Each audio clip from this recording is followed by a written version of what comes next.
Michael V. And nervous at the same time. And nervous, very, very nervous. Hanggang ngayon ba naman? Parang kanina pa dapat. Are you guys gonna indulge us? Oh! Cecilio Susuman and the call center guy, ano? Sige. Yeah. Mag-ring kayo. Oo. Ang dami kasi nag-tweet eh. So, thank you sa... Tawagin na natin si ano. Sige. May number ba kayo? Medyo low budget yung tawag namin.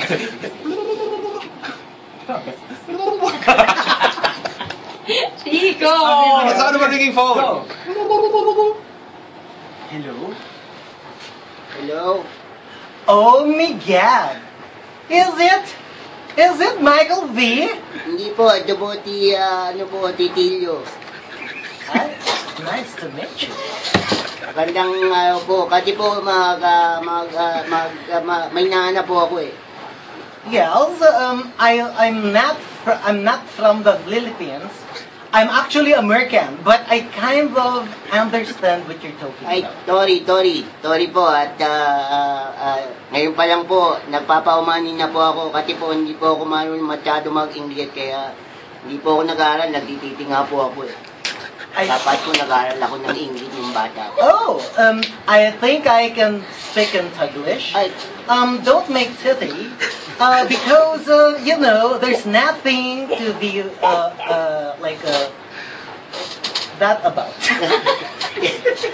May hinahanap lang po ako, kasi nawawala po yung puta. Really? You know, here in America, we call that a pussycat. A pussycat. Pussycat. Yes.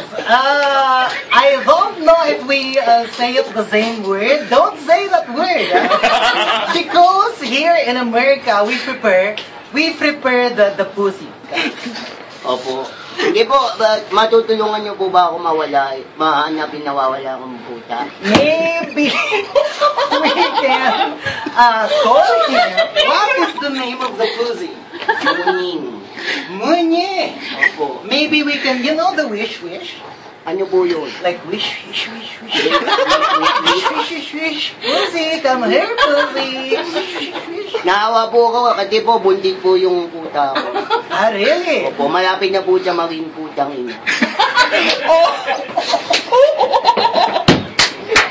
You know, we should, maybe, to be safe, let's just look for the stray cat.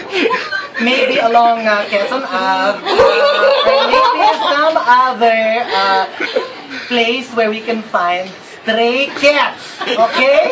Repeat after me. Yes. There, good. Salamat po. Guys, it was fun working with you. It was nice while we had a career. Reason ako. Ang sarap paluin. Kung ako saan napupunta yung pusa. I don't like that. Kung bata ako ganun. Kung bata ako ganun, wala na. Wala kang baon.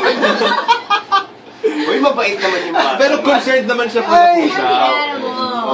Ay, grabe. Ano siya? Animal lover. Yes, super. Strong advocate of paws. Ayan, Grace of the Manila Peninsula. Nagsisisi kami. Buti nag-deodorant ako. Sana masaya ka. Pinagpawisan ako. Ikaw rin. Pinagpawisan ako, grabe. Nare-realize ko lang kasi na parang ang saya na, parang 17 years na, tapos dito matatapos lahat. Dito matatapos. Kami 18 din. Kung meron kayong parang sapina, ganyan, forward kay Michael. TRO. Hindi, tsaka ang linis-linis naman nung usapan.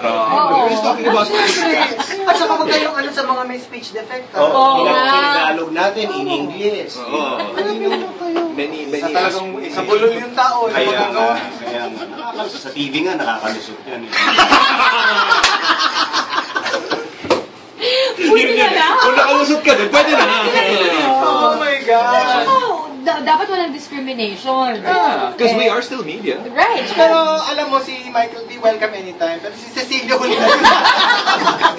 Person last, oh. Person last. Na-inspire lang yata dahil dun sa sinabi niyo tungkol kay Britney na parang nanay na aso. So, din yun. Asong ina yun. sorry, what's your Twitter address? It's Michael Bitoy GMA. Ayan, so kung may problema kayo, Mali yata ako. kung meron kayong gusto I was just going to ask you, bakit Bitoy? Um, And then I looked on the internet and your name is Beethoven. Beethoven. That's Wow. insane! It is.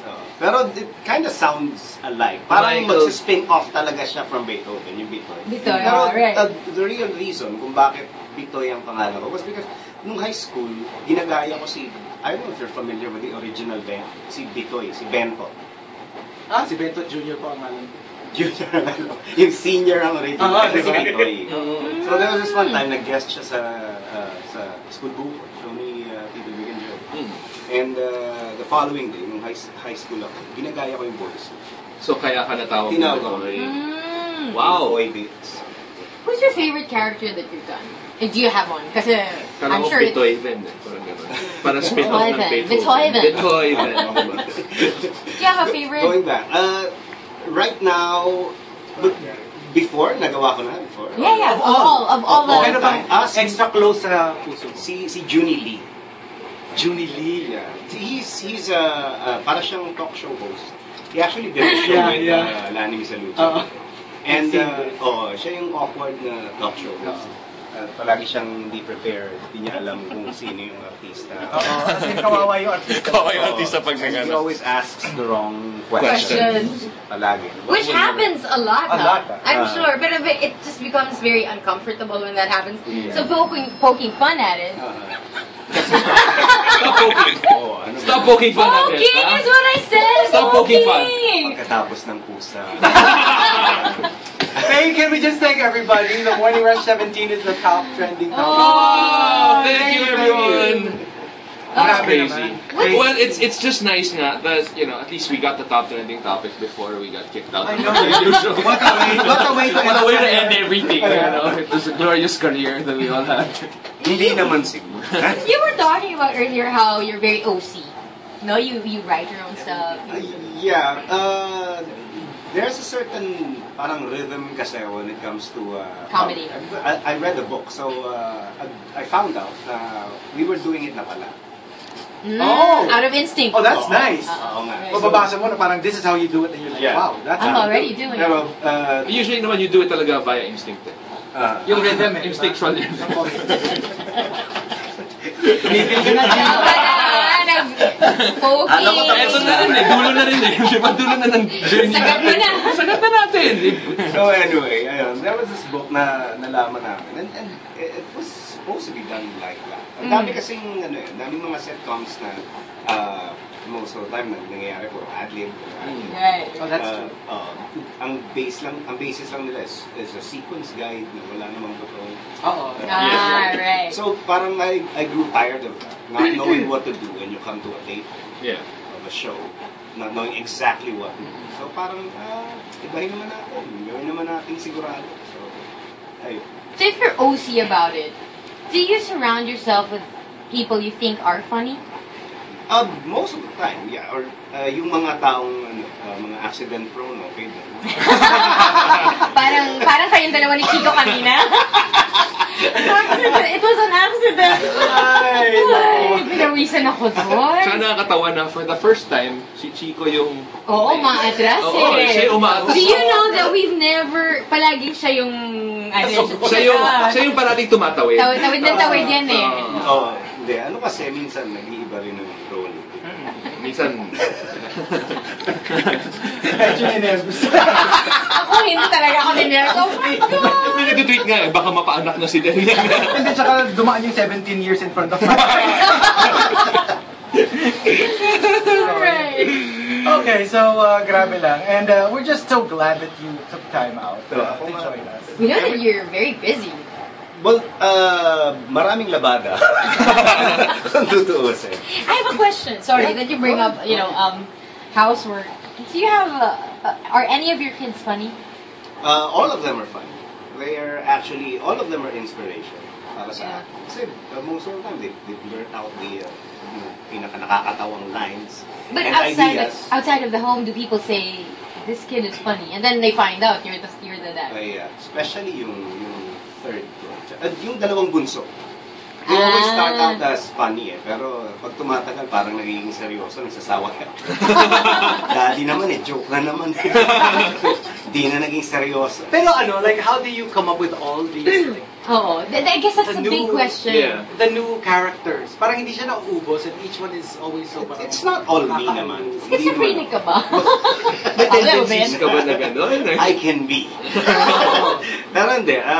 We have a pool of very good writers sa GMA. And we come up with different ideas kasi magkakaibang pinanggalingan bawat writer. Sa creative staff. Even the director, yung head writer namin sa Bubble Gang. Kahit yung staff mismo. Nakakakuha kami ng kwento from them. And characters from them. Especially. And that's where you get the inspiration from. Yes. Parang, and then You just just refine have it. to find out kung Fine-tune ano yung origin ng taong yon or nung character Right, na yun. right. So you'll know what to do with it. Right. wow. All right. Well, hey, a little bit later on, we'll have an epic pic. Yes. Yeah, well, we're thinking before of... Michael leaves, Ito na naman. The picture lang. Hindi, Walang words. Walang words. Para medyo safe Para wala naman tayo. suspension. Alright, this is the Morning Rush on its 17th year. That's crazy. I know, it's crazy. Michael will be with us for the whole morning, and we're just so happy that we get to talk to him on Comic Break. At least You're now gonna go down. we're happy. Pag nakuha na natin yung suspension natin, baka hindi na siya. Iti-tweak ka namin. Alright, final 33 minutes left here on the show today.